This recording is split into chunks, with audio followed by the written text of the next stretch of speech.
Another good episode. I always start with that, but it just is such a good season.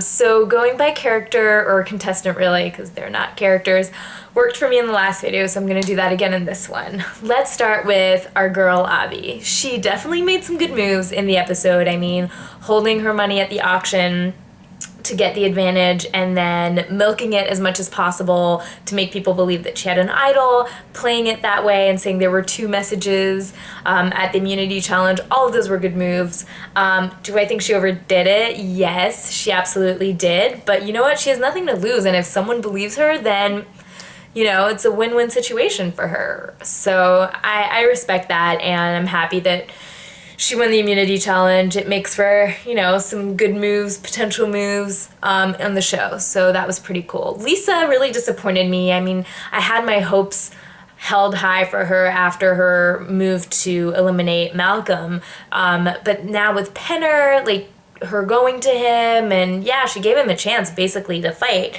but she just failed to make a move, and she can't win that way. It's frustrating. She might make it to the end, but and she might be the most likable, but she's definitely not the most deserving, and I actually think that the people voting in the jury will recognize the person who made moves to win, and I think Lisa's just not in it at this point, for me at least.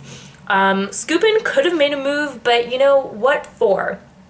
In both scenarios, he would have probably had a strong three-people alliance.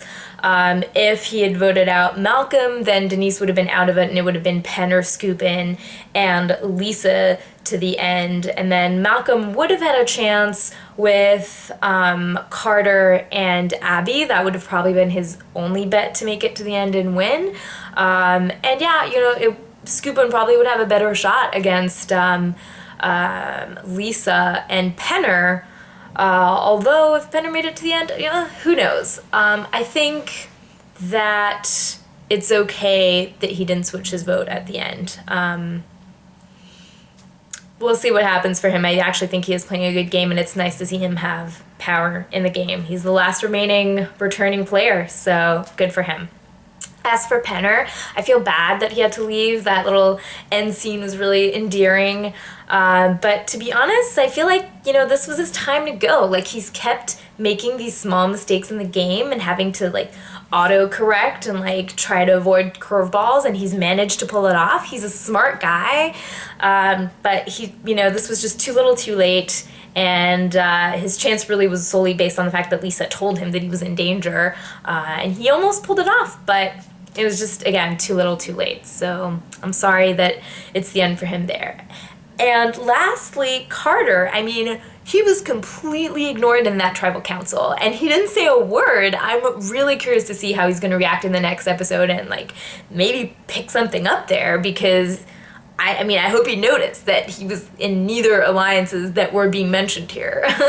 And that's a dangerous move to make for a guy like Carter, who's a physical guy and could just, get the motivation he needs to win the challenges to the end. Now, what's next? What alliances do we have?